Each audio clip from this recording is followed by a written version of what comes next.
Stack Overflow is used by developers to find out how to build software. Stack Overflow is both a tool and a community, and today's guest, Jeff Atwood, has made a career out of building tools and communities. As the co-founder of Stack Exchange and Discourse.org, Jeff has been solving the problem of civilized online communication for 7 years.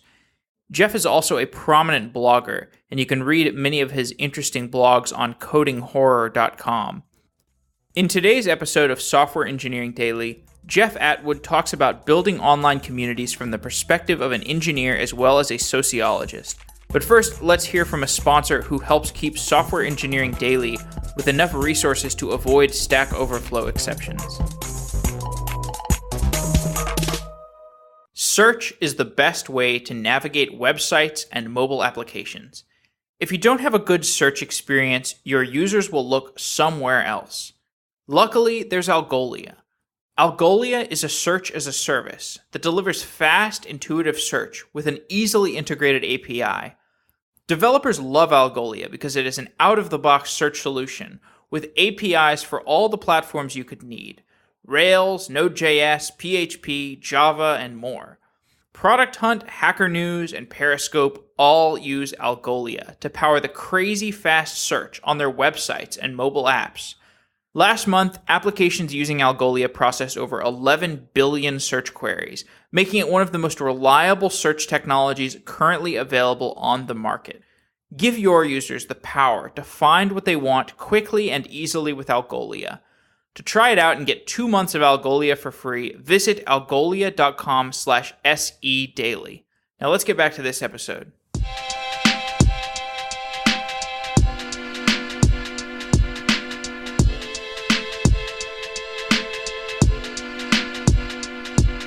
Jeff Atwood is the co-founder of Stack Exchange and Discourse.org. Jeff, welcome to Software Engineering Daily. Hey, thanks for having me. In 2007, you described Atwood's law, which is that any application that can be written in JavaScript will eventually be written in JavaScript. And it seems that everything is indeed being written in JavaScript today. So how were you so sure this would be the case 9 years ago? Well, I think there were a couple trends. One was the way I learned to program was, in the mid-'80s, early '80s, mid-'80s, when you got a computer, you would boot it up, and it would essentially boot up to a flashing cursor. It would boot up to a command prompt, and then you had to kind of figure out what to do at that point. Like, what commands do I type to load things from disk? What commands do I type to get programs to run? So there was this sense that you started out kind of learning the command line a little bit, which is very programmery, of course. And that's the feeling that you have of sort of starting out as a programmer in that era, was you had this commonly available environment that was a programming environment. And I think the modern equivalent to that is absolutely the browser, because, it's really easy to get into the browser, start typing some JavaScript. You don't have to, but it's like the command prompt that's always there. I mean, it's like the address bar. You can type JavaScript : and start executing commands in the address bar of your browser. So I guess the bigger theme is that the address bar in the browser is like the new command line in a lot of ways for people that use it. I mean, and there's people that can ignore it. They can just click on links or whatever. But it's a very, very short step compared to like, I got to install something. I got to configure something. How do I get to a programming environment? It's the programming environment that's in front of everyone. And I thought, this works. This is the simplest thing that can work for most people. And that led me directly to JavaScript as sort of taking over the world. What are the modern corollaries to Atwood's law? Corollaries? I think one is that JavaScript is getting faster and faster. There were some concerns. I wrote other blog entries about how I was kind of worried because it felt like JavaScript hadn't really improved in speed much. And then that was like also in 2007. And then after that, there was still this huge push to make JavaScript faster. I think the other corollary to that is JavaScript is always getting faster because there's so many people using it, so many people iterating on it. It all just sort of snowballs into, and now Node disconnected it from the browser, so you have the same stuff running on the server in JavaScript, same code at least, same style of code on the server as in the client. So I guess the corollary is that it's just going to get faster and faster and get heavily optimized. What are the other big changes that you've seen around programming since 2007? Big changes. I think the one that's been most noticeable to me actually is the changing demographics of who uses computers. So if you started out in the mid-'80s, there's this perception that computing, particularly programming, was this very male-dominated field. And I'd always noticed this. I didn't really think about, why is it this way? I mean, it just is what it is. I wasn't, I was a teenager. And I think lately, particularly with a smartphone, it's like everybody has a computer. The geeks won because somehow we tricked everyone into carrying a computer around with them, right? And this means we won. The geeks won so resoundingly. They don't even understand where they are. Like, the geeks have become the man, like the rich people that keep everybody down. Like, that's how definitively the geeks won. And they still don't really understand this. And they're still really struggling with that concept of, I'm the man, but I was the guy who didn't I didn't go to the prom. I barely interacted with other human beings. I was afraid of people. All these other people are more successful than me. They're doctors, they're lawyers. And, how can you tell me that I'm this powerful person that has all this influence? I'm actually, scared of most people that I meet. I'm exaggerating a little bit for effect, but this correctly described most programmers that I knew particularly early on. Was like you sought out the computer because people are scary. People are machines that have rules that are basically impossible to understand. And then you go to this machine, the computer, where it's like, wow, it does exactly what it's told to do, even if it doesn't make any sense for it to do that, right? And even if it fails, if you get one thing wrong, you know exactly what it's going to do. It's incredibly predictable. And it's a very satisfying world to be in. It's safe. It's predictable. Everything happens exactly as it's supposed to, even if it gets very complicated at times because there's so many moving parts. It's you can rationally think about what a computer is doing, whereas you can't really do that about people. So I think that's changed. The demographics have changed.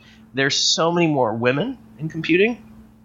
You're just seeing computing really spread into every, tiny corner of society.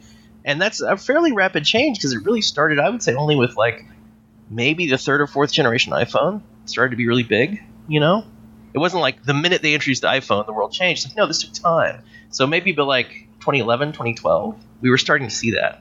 There were just so many people online and so many people in front of computers, whether they're in their pocket or on the desk or on their lap, it doesn't really matter. It's still a computer. That was the great insight of the iPhone. It's like, hey, it's just another computer. And people accepted that, right? So I think to me, that's the main thing that's changing is the field is becoming a lot more diverse, a lot more applicable, a lot more interesting to a lot more people than it used to be, say, in the 80s when it was kind of a tool for the socially maladjusted in a lot of ways. At least that's how I see it. I don't see, I don't see big tooling changes. It's pretty much Unix all down the line, and Unix hasn't really changed that much. You're still looking at people using editors that are basically, Emacs and is it VI or V? I never heard how to pronounce it. Anyway, they're using these editors that were built in literally 1975. And a lot of stuff programming hasn't changed a lot, to be honest with you, as far as the technology. That could be good or bad. But I see the demographics shifting tremendously. That's the main change that I see. Yeah.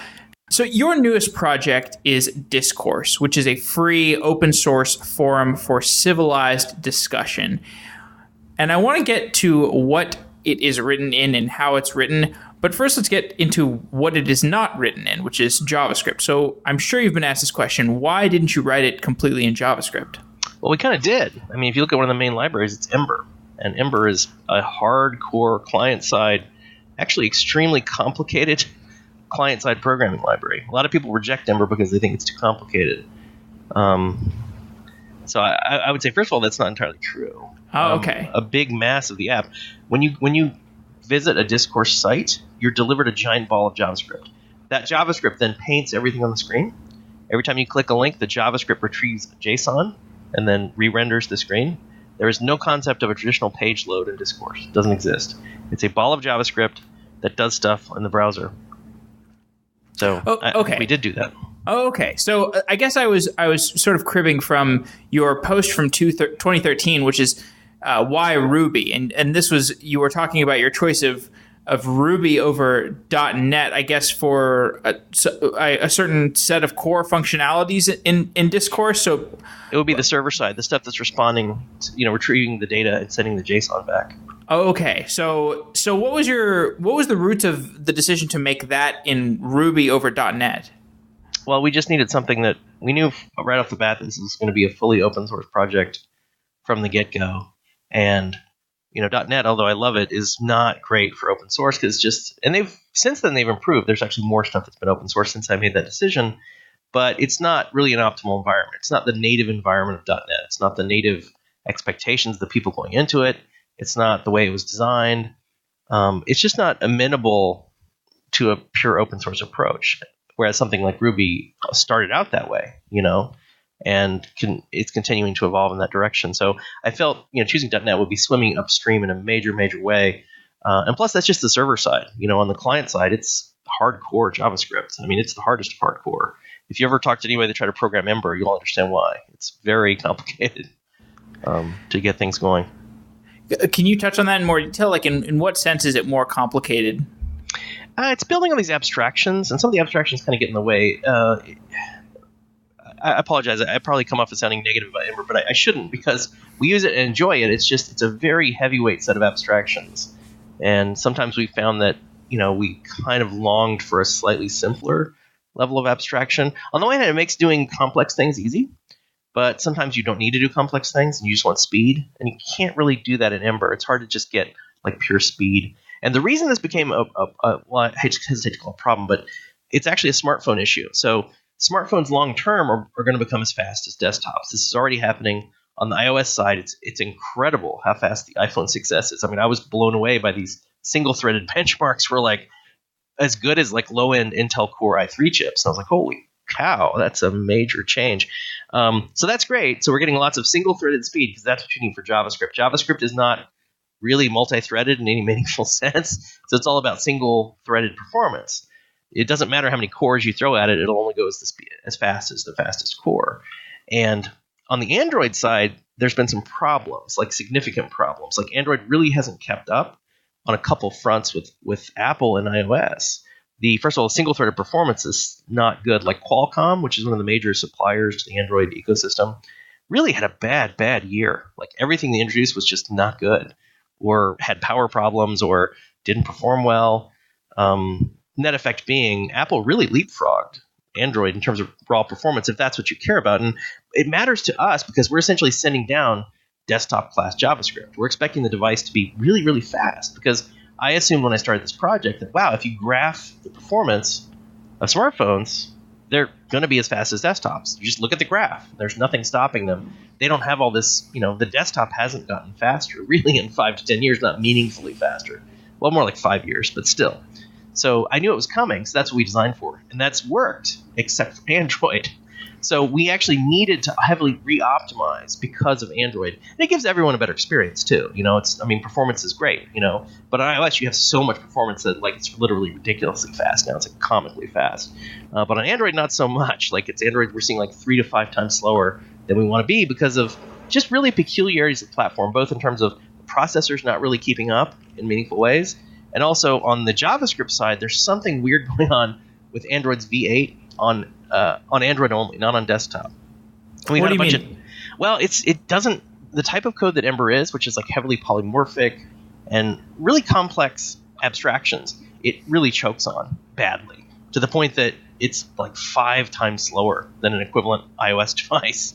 And that's on the latest Chrome and everything. They did some improvements, we kept opening tickets with them and saying, you guys got to really look at this because we don't understand. And it also affects Angular. It's not just an Ember problem. It's also Angular. Really, any super complicated, API you're going to build in JavaScript runs into this problem on Android. So they're looking at it, and they've addressed some of it. There's been some minor improvements. There was a 25% speed boost in, I think, Chrome 46, 45.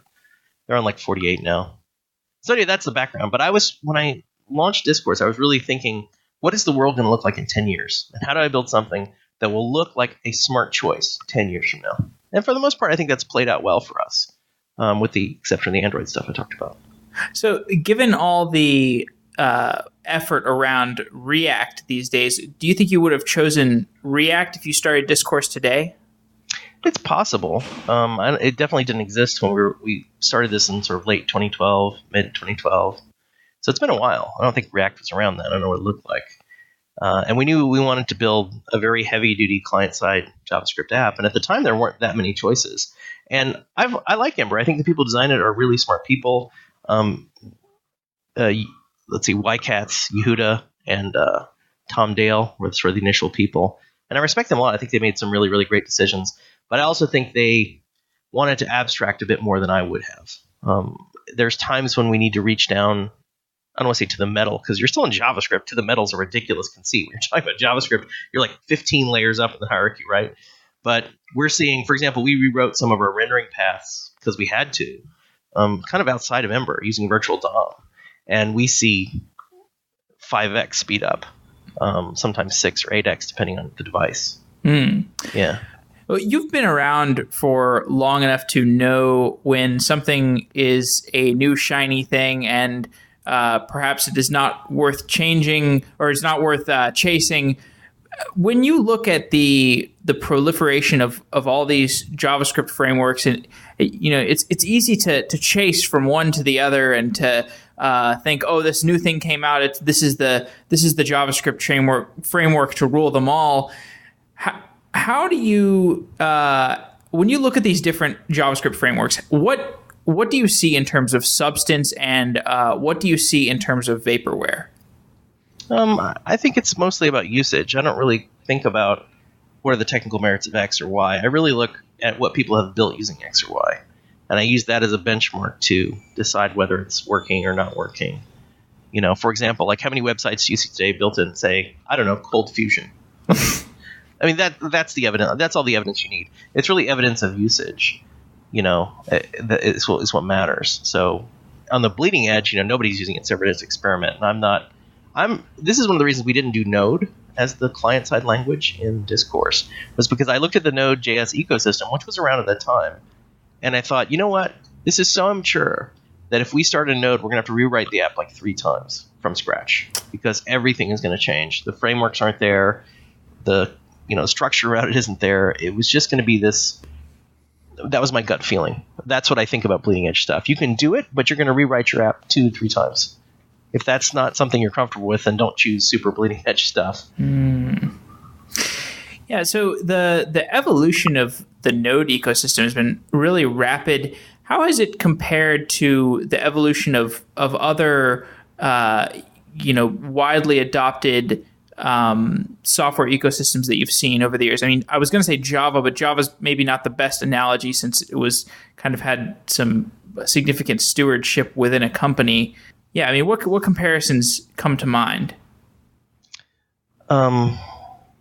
With Node specifically? Well, in terms of how Node has evolved as a community, and you basically mentioned that you chose not to write your application in Node because of how fast it was evolving. And so I guess I'm wondering if this is an aberration, how quickly it was evolving at the time, or if this harkens back to anything you've seen before. Well, I think it's kind of another case of what I was describing a minute ago, which is stuff that's good gets used.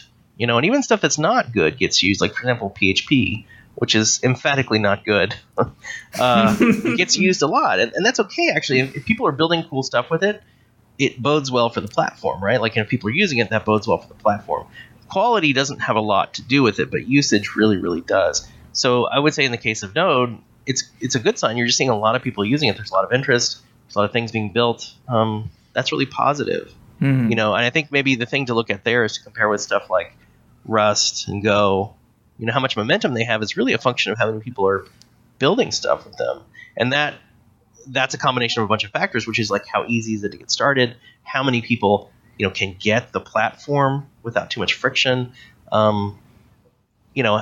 Is it easy to deploy, easy to reason about? Like, one of the big stories about PHP that has been hard to combat is how easy it is to deploy a PHP solution, because I call it, everybody has PHP in MySQL, which I call server herpes. Everybody has server herpes. So everything that's in MySQL or PHP will just kind of work if you deploy it. And our story there is really about Docker containers. So we're saying, look, Ruby environment's still quite complicated. One of the downsides of Ruby is it came from, the Basecamp guys, right? 37 Signals.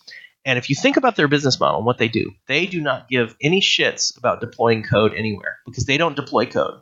All they do is deploy a product, and people buy the product, right? So one of the huge weaknesses in the Ruby ecosystem is they didn't think about deployment. So deployment, one of the things we struggle with as we're packaging Discourse, like, holy cow, this is really, really hard to get deployed. There's so many dependencies, so many moving parts, so many things. To get it on a Linux server is seriously complicated. to the point that it was harming the project, right? Like people can't figure out how to get Discourse installed, or if they can, they're like super geniuses, right? Or they already are Ruby programmers or whatever. So we want to extend beyond Ruby programmers. We want to be available to everyone. So early on, we latched onto Docker. It's like, oh wow, we can take a container, which it's like a VM without the VM cost. You can package up all your stuff, ship it, and then they just dump this container on their Linux server, and it magically works. And that's been our deployment.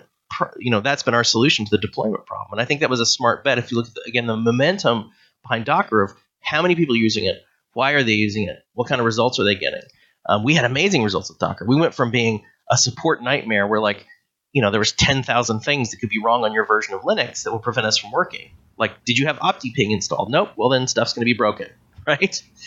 Trivial stuff, there's tiny stuff they could get wrong, and there was hundreds of these things would cause it not to work and cause them to post for support.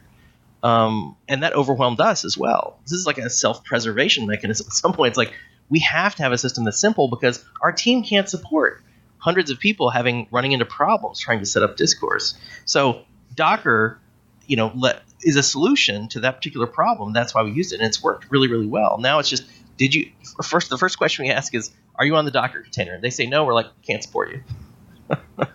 And if they are, then we're like, okay, now we'll fix it. And if there's anything wrong, we can improve the container provisioning, improve stuff in the container. You just pull down a new container, and then bam, you're up to date, right? So I think it's stuff like that to me.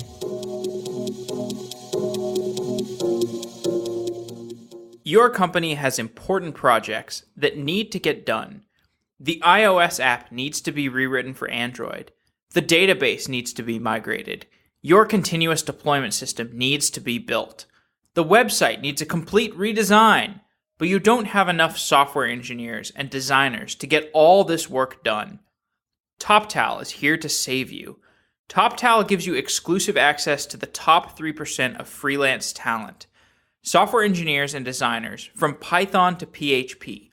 TopTal has the freelance talent you need to get your projects finished on time with top quality.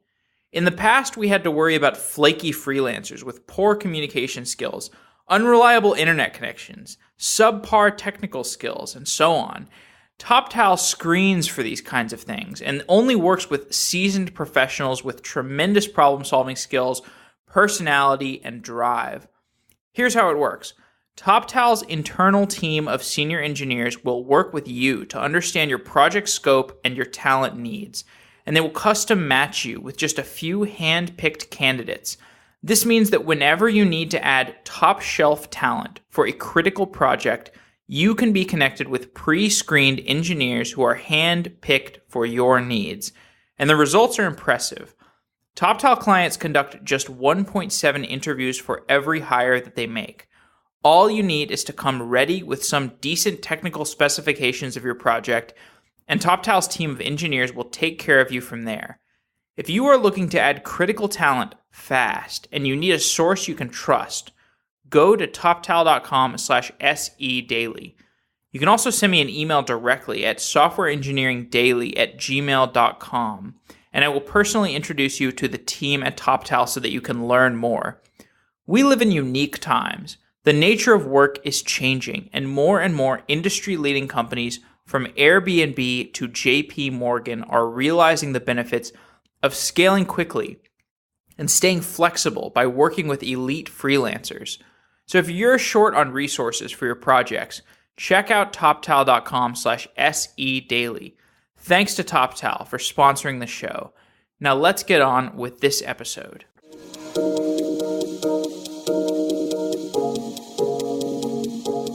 We've done a number of shows about Docker, and like you said, the adoption and the pace of that community has been really impressive too. What do you think are the future implications of Docker and where the product is going? I think overall it's a really powerful thing, which is, I always said for a long time, it's like, oh, virtual machines are so amazing because it gives you this ultimate kind of safety. You can compartmentalize a bunch of stuff on the server by running them in VMs. It's awesome. It's like, this is the future. Everything's going to be running in a VM. And that kind of happened, but I think containers are going to be the more dominant technology because they're so much more efficient in terms of overhead, right? In terms of performance. Because one of the first things we did also related is we had this idea that when we set up Discourse in early 2013, we're like, okay, we'll host everything on one super beefy server. We'll just run a bunch of virtual machines, and then those will be the things that are driving the infrastructure of discourse.org. And we found that Ruby virtualized just awfully. Like it was like 40% performance loss. Like really, really high numbers, much higher than I expected. With a VM, you expect like disk performance always takes a hit because it's virtualized disk. And the faster your disks are, actually, the worse this is. So the general rule of thumb was always like VMs are pretty good as long as you're not disk heavy on performance. And I do believe that's still basically true. Well, with Docker, you can say you remove those limitations. You have much less memory overhead, essentially, no CPU overhead, and no disk overhead, really. So you went from being on a VM like, small hit, large hit, to like no hits. It's like it becomes free at that point almost. And I think that's really compelling in terms of packaging stuff up to put on a server. And it gives you great isolation. Let me give you another example. We had a problem in one of our Postgres installations, which was not Dockerized. It was literally some file system setting about time zones that was causing Postgres to freak out and do something really weird. And it took us like hours to figure this out, right? Like, why is this happening? What's different about this?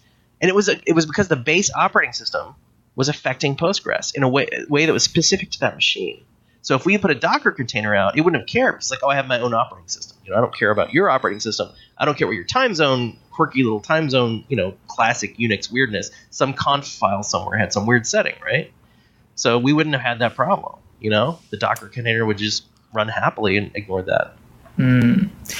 So speaking about software ecosystems, and you touched on this a little bit in terms of .NET, how .NET is evolving. They're starting to open source some of it. What do you think will be the impacts of the .NET shift to open source? And do you feel like this is iconic of a true shift in direction for Microsoft in terms of the product and how the company engages with developers?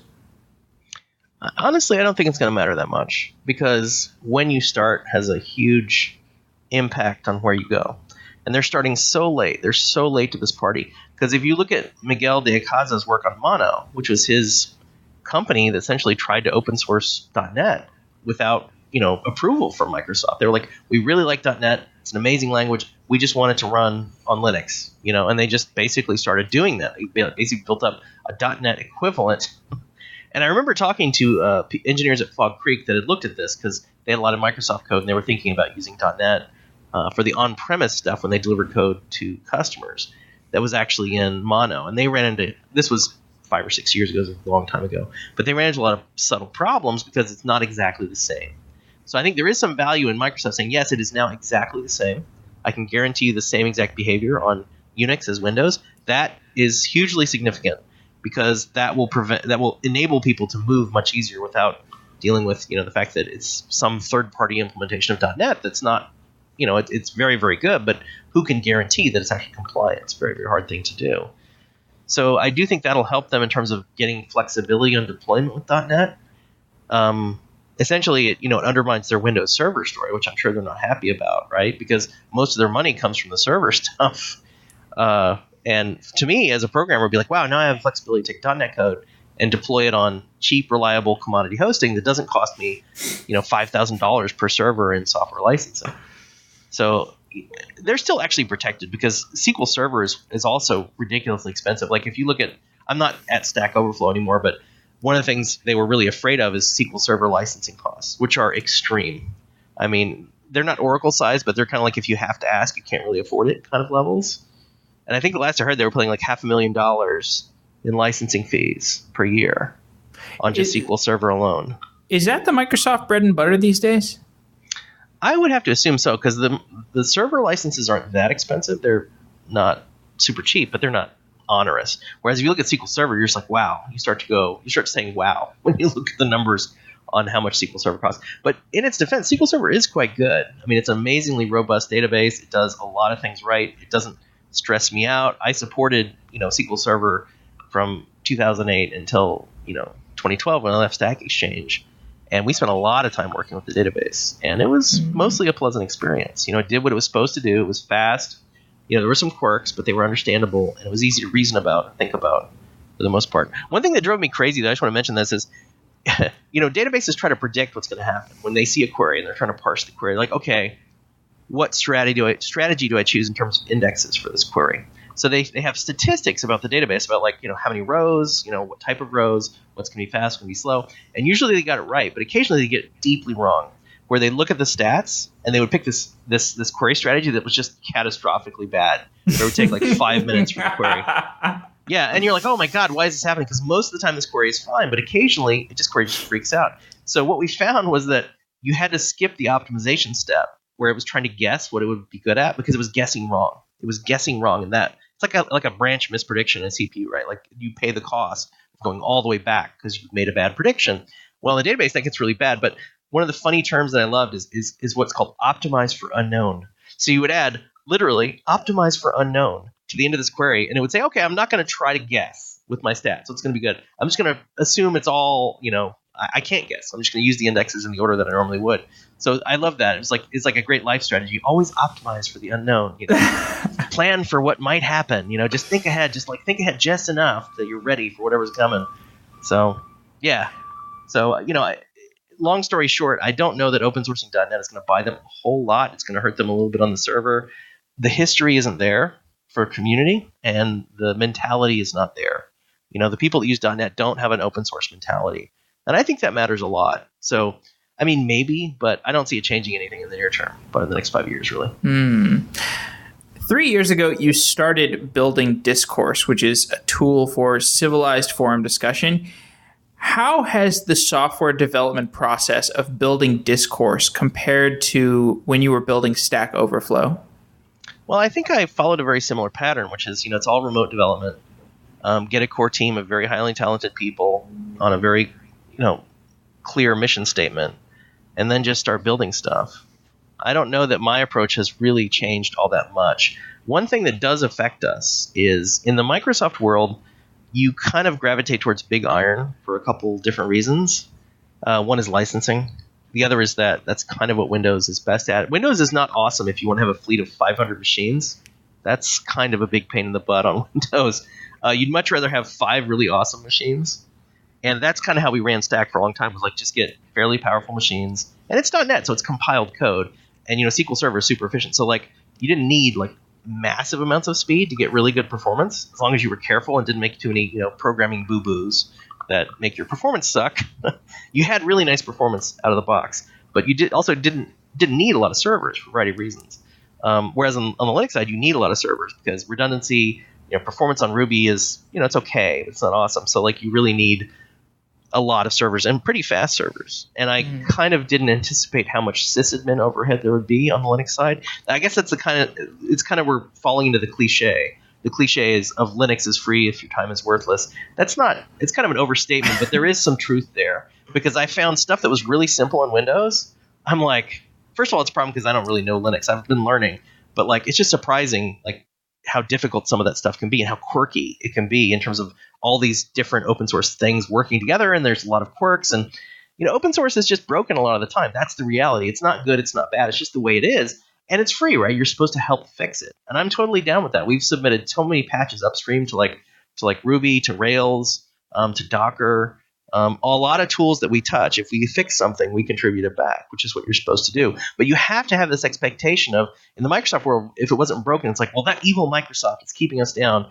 And you would contact them and you get all these support reps, and they would kind of get on it. There were a few bugs we did run into with .NET that were semi-serious, but they were on it. It was they had this formal process. They would get patches together, and it kind of worked. And we were kind of a high-profile customer being Stack Overflow, so I'm sure we got preferential treatment in that regard. But in the open source world, it's not really like that. It's sort of on you to fix everything.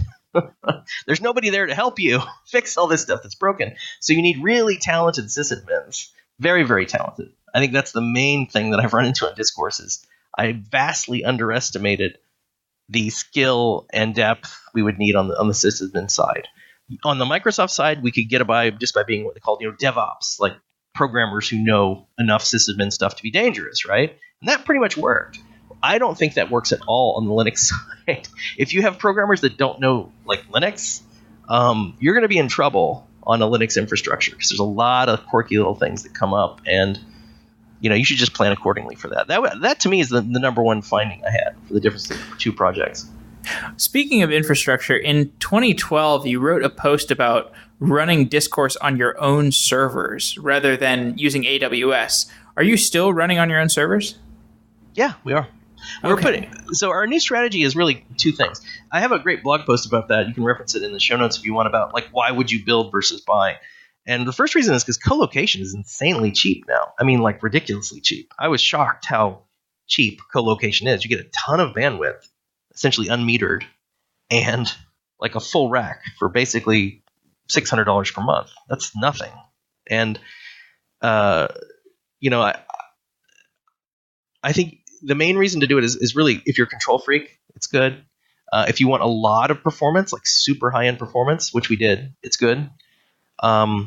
It kind of bites you on flexibility, though, because you have to actually physically walk the servers out there, deploy them, and get them ready. If you have some big burst of activity where you all of a sudden need 10 more servers, you're just SOL. But what I'm liking more and more as we move on is what I call, and I apologize, this is horrible enterprise speak, is hybrid cloud.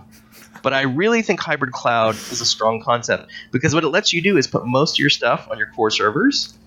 That's fast, that's reliable, that you control, that you can optimize for, all that stuff. You get really kick butt performance.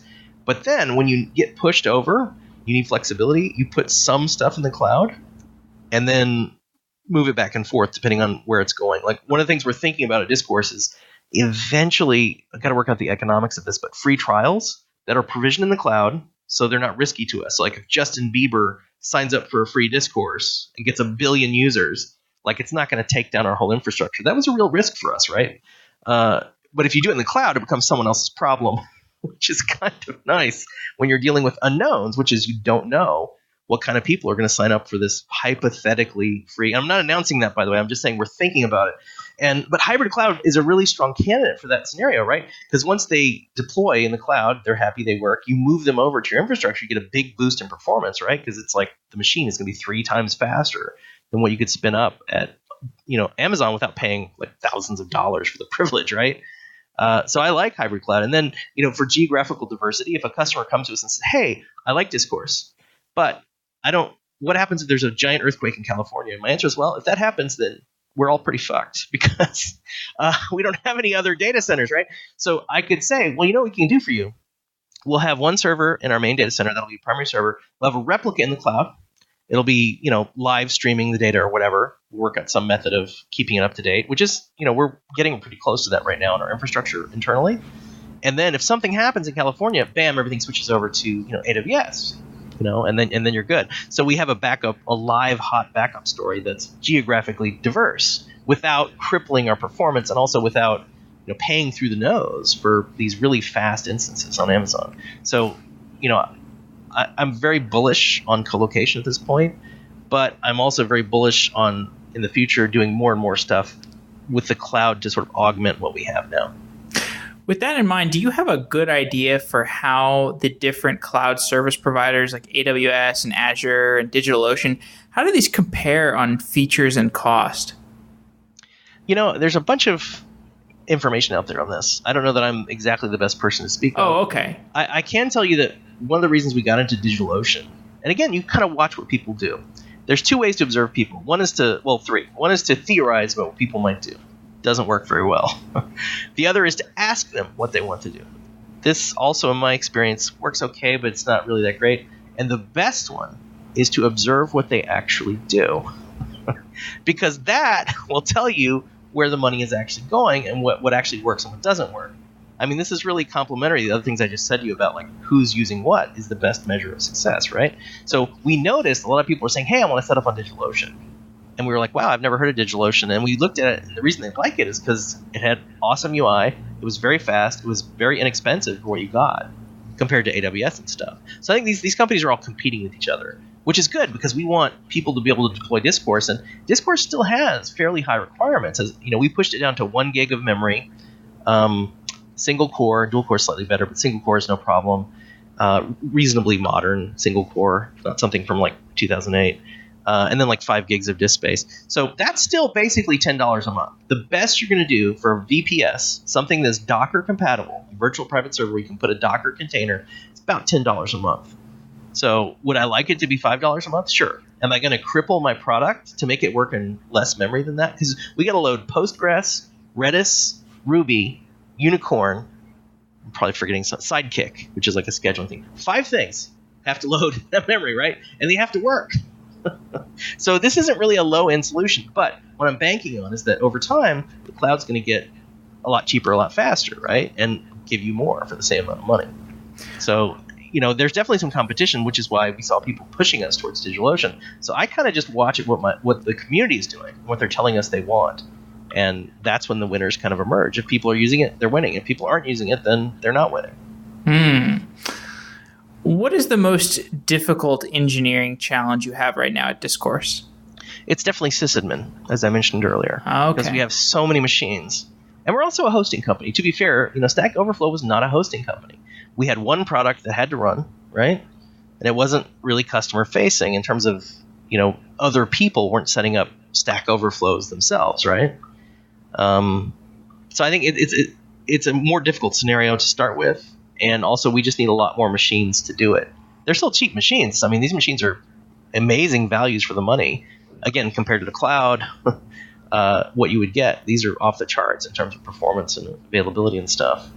But yeah, that's been the main thing we've really struggled with is the sysadmin burden and sysadmin load and DevOps type stuff, distracting people from programming. We expected a lot of it, but as you grow, this burden grows disproportionately, right? Unless you're very clever about how you build your infrastructure.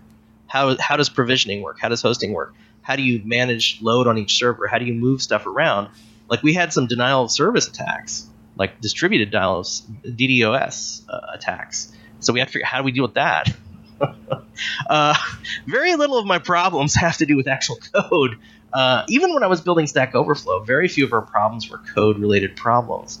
There was a lot of business problems. There was a lot of infrastructure problems. There was a lot of community problems. Code is pretty low on my list of problems. And Discourse is also open source, so like anybody who wants to can jump in there and start, contributing stuff. And we take in tons of contributions from the community all the time. So we get help from them. Let's talk some about product development. I heard your interview on the Product Hunt radio show. It was really interesting. You said that you think of building communities, or at least you said this in terms of Stack Overflow, as building a game. So when you said this, I was really curious, what are the gamification properties that are really important to bake into an online community like Stack Overflow or perhaps Discourse? Well, you have to have a reason for people to come back. This is the number one rule of building anything. Well, I guess there's a couple rules. First, I did this. There was this contest. I forget the name. I think it was like I can't remember the context of the contest. But anyways, a bunch of people submitted projects. It was like things they had built, things they had programmed. And the first thing I noticed when I was trying to judge this contest, like, well, who wins, who loses, was I had to go to their website and see, can I even figure out what the hell this thing is from the website? So seriously, before you even get to like, how good is it? It's like, what the hell is it? Can people even understand what it is you're trying to do? And on top of that, okay, I understand it, right? Okay, good. Yeah, well, I understand. That's cool. Do I care, right? Is this something that's going to affect me at all in my life or something that I'm going to want? Because if you're building a product that's super niche, and there's nothing wrong with this if it's a rich niche where there's a lot of money, that's fine. But, what's the size of your audience? How many people would you reasonably expect to be interested in this? Is it something like Uber? Is it something like Facebook, which can touch like every human being on the planet theoretically? Or is it something more narrow? So that was the other thing, is like, do I care?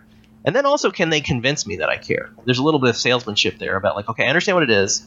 Not totally sure it applies to me, but then sell me, make this sound really awesome so that I like it, that I'm excited about it. So those are sort of the first things that you get to on a project.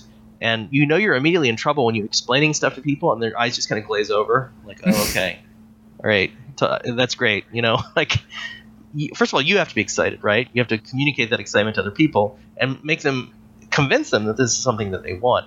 And then moving beyond that, can you actually get people to use it? I think that is the big, big hurdle. That's the thing we've been doing in Discourse for a long time, is what I like to call complaint-driven development, where can you get your product in front of people? Yes, good, awesome. That's step 0.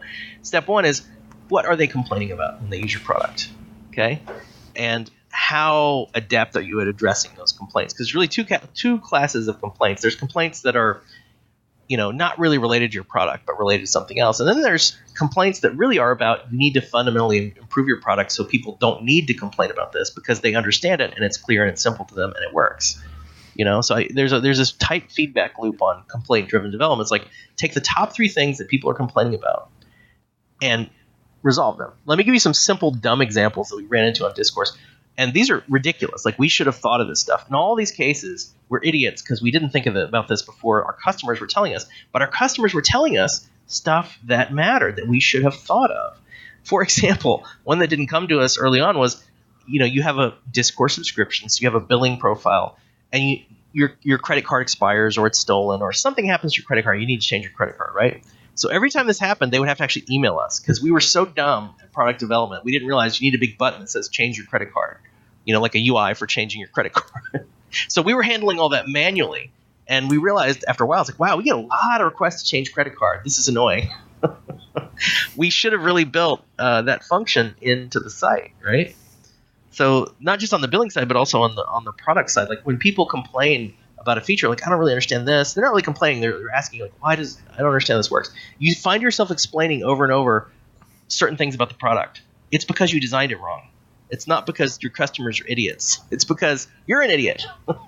You designed it wrong, and it's confusing, and it needs to be changed. So there's a lot of things like that I have a spider sense that starts tingling like crazy. I'm like, wow, a lot of people are complaining about X. Huge spider sense tingles, right? That tells me that we got it wrong, and we need to rebuild it and redesign it and change it. Different social networks have different notions of identity. How does identity play into the construction of a healthy community? I think flexibility is where it's at. I think everybody has a different idea of what that means and how it works. Plus, each community could have different ideas about that. I mean, if you have a community of furries, then they're going to have very different ideas about identity than you do, right? And that's okay. It's their community. It's whatever they want it to be. So I think the main assumption that we built into Discourse was that email is your source of login identity. Because we spent a lot of time working with OpenID on Stack Overflow. We got so much flack for that. But my thinking was, I am so tired of remembering usernames and passwords, right? Like, I don't care if you use software to do it or whatever, the browser. It's a pain in the butt.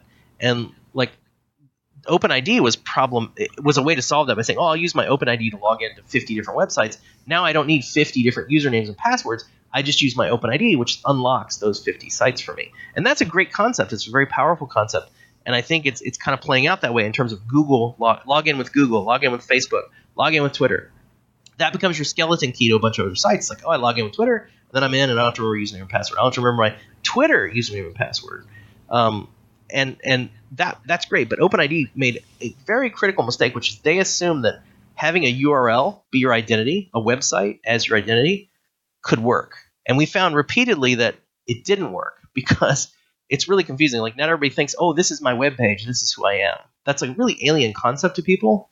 I mean, even if they're on Facebook, it's like, this is my Facebook page, that's my identity. It's like they don't really think of it that way.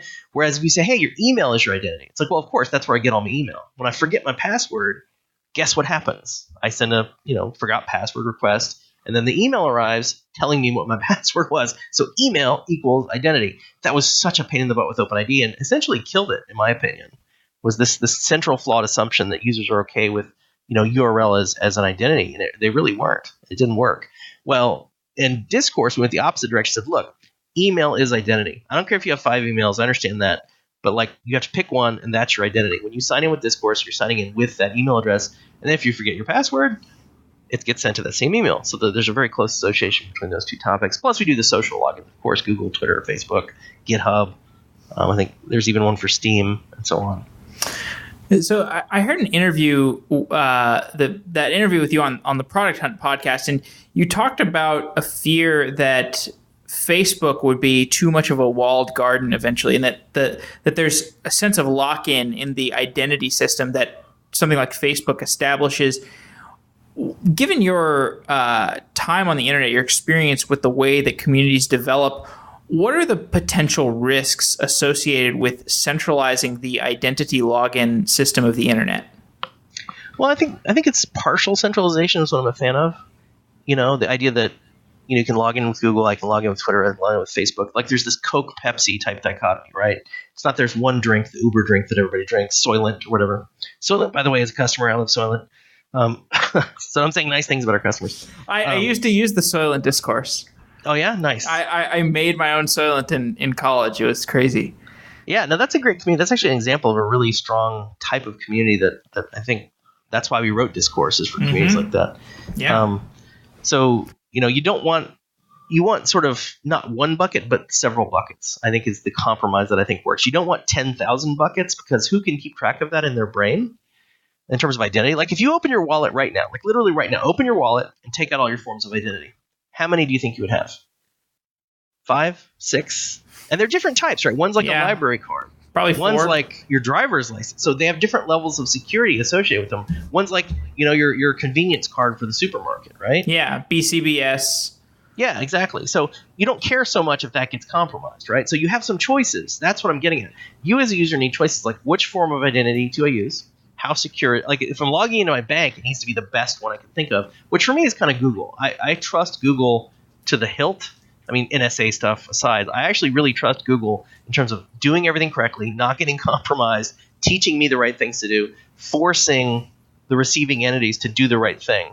I trust them super implicitly. So if it's anything important, I will use Google if I can. But if it's something really trivial, then I would use a less secure form of identity that is for my low value sites. Like if this is compromised, it doesn't really matter. There's nothing important here. This is the site where I ordered 5 books from once. Doesn't really matter. Why do you have more trust in Google than Facebook? Well, is it an intuition thing? I've been to Facebook. First of all, they did a little partnership thing with us on Stack Overflow that ended very, very badly and reinforced all my negative stereotypes of Facebook. So when we went in for that meeting, they were like, look, Facebook hasn't been a good developer story. We haven't been good with developers. Like, that's all true. Developers basically hate you. And he's like, but we want to change that. So we're going to have this relationship with Stack Overflow, and we're going to answer a bunch of Facebook questions on Stack Overflow. And I was like, okay, well, if that's the case, if you're really going to be honest, we'll build facebook.stackoverflow.com. And for a little while, there was facebook.stackoverflow.com, where you could go and sort of have a little hub to look at all your Stack Overflow questions that were about Facebook. And long story short, they didn't live up to their side of the bargain, like, at all. Like, nobody from their side was really answering all these Facebook questions, or even trying to answer the Facebook questions over time. There was really no participation on the Facebook side. And that's generally the attitude that Facebook has. They're very capricious when it comes to developers. It's essentially Facebook. Insular. Facebook is a company that loves Facebook. Facebook does not give any shits about you as a person or the community. Facebook loves one thing and one thing only, and that is Facebook. And that is always the behavior that I've observed from them. That's everything that I've seen reinforces that. They're not evil per se. It's just in the list of things that matter, Facebook number 1, everybody else whenever, right? And I feel like Google really is like, let's the health of the web. Google, for example, let me give you an example. This is another perfect example. Google just started penalizing sites that do fake user interfaces, like, oh, click this button to update your video codecs. And it's, of course, a lie. It's like something that installs malware on your PC, right? Well, Facebook, you can look this up. Google just announced, like, okay, sites that do this are going to get penalized. We're going to start dropping them from our index. And that's awesome, right? Where has Facebook really done that for the web? I don't think Facebook really cares about the web. They care about Facebook. And most of their access is now on an app, further divorcing them from the internet proper, right? So Google, there's a lot of examples. Like they basically drive out the bad guys because they have to for the health of the ecosystem. Whereas Facebook is kind of fine saying, look, it's our town. We control everything. And, the rules are what we say they are. So I imagine you're pretty suspicious of the free basics stuff. What is free basics? I don't know it. Oh, this is the internet.org. Internet.org, that's what I know. Yeah. Probably, yeah. It's going to be self-serving. If it's like anything else Facebook related, it's about them first and everybody else whenever. I just really believe in, if you look at the pattern of historical actions they have taken, and just like I said, don't listen to what they tell you. Watch what they actually do. If you watch what Facebook actually does, it's an incredibly self-serving company. If you watch what Google does, they actually seem to care about the entire ecosystem of all their stuff they're leading to, right? They want the internet to be good and awesome, so people go there through Google, right? And the health of the web helps them as a company, right? So from your interactions with developers, what is missing from the world of software engineering these days, either in terms of applications or community or emotions, any category of thing that could be injected into the world of software engineering? Well, for me, it was Stack Overflow. That was what was missing. So I went out and built the thing that I thought we were missing. And it's been pretty popular, not to toot my own horn or anything, but my goal was how do we improve the worst developers? How do you reach the developers that cause the most problems? And for me, it was about peer-to-peer education. How do we get younger developers to learn from older developers, or just more experienced developers, or whatever? Everybody has different skill sets. It's not about age per se. It's just about relative difference in skill. And that's what Stack Overflow was a way to say, look, let's raise the bar for anyone that's trying to be a programmer and not doing so well, a place they can go to get the answers that they need to become a better developer. And these small bite-sized units of work, not sit down and take this boring 15-minute webinar thing, but just answer my question. I have a problem. Can you fix it for me? And they go and they fix it. And there's really 3 levels of using Stack Overflow. There's the selfish one, which is I just have a problem I need it solved. That still benefits me, because if you have a bad developer getting a good solution to a problem, that's much better than that bad developer just coming up with their own solution. Much, much better. Then level 2 is I want to improve my skills. The higher my skill level, the more money I can make as a programmer, right? Because I'm more talented. I'm good. I'm a senior programmer now, right? I have this track record of being very, very good. So Stack Overflow can teach you that. You can start helping other people. The best way to learn something is to teach it to someone else. This is universally true. If you want to figure out if you really know your stuff, try to teach it to somebody. And you'll find out very rapidly if you actually know your stuff or not. So that's how you get good. And then level 3, which is the highest, is advancing the entire state of programming. In other words, programming is going to be here when we're dead. All we're really doing is pushing this boulder along so that people can stand on our shoulders and build even better things, for the future. So it's taking this long-term view of we're building this Creative Commons repository of information from which we're learning, and everybody is getting better as a result. And software engineering is getting better, which makes the world better. I mean, if you're like Andreessen Horowitz, you're oh, the software is eating the world. Well, Stack Overflow is where that stuff gets built. To the extent that the world gets eaten, whether that's a good thing or a bad thing, and it could be both, right? It could be good, it could be bad, is going to be predicated on where was it built in a reasonable way with skill. Like a building, literally a building. If you build a building that falls on people, that's not a good building. If you build a building that's A, beautiful, and also, B, works really well, has its interiors are well designed, it doesn't have stairways that go nowhere, and doesn't fall on people. There's higher level goals that you're getting to. It's eventually you could build this massive cathedral, right? With everybody's help. So I think to me it's that was the one thing I thought we needed. I don't know. Like I said, I think diversity and inclusion, sort of the next billion users, is sort of the next problem. And I think to me that's a cultural problem more than a technical problem at this point. And I don't have a perfect answer for that, other than I will observe that I do support a lot of the diversity initiatives around. It is true, more diverse perspectives result in a better product. I do believe that. I mean, if everybody in your team knows every word of Lord of the Rings, it's not really a diverse team. You see what I'm saying? Unless you're Palantir, maybe? So, yeah. Okay. Well, thanks. That's a fantastic way to close off. Jeff, thanks for coming on to Software Engineering Daily. I am a huge fan of your products. They've been extremely helpful to me. And I don't know if I would be as good of a developer today if not for Stack Overflow. So thank you so much. Oh, you're welcome.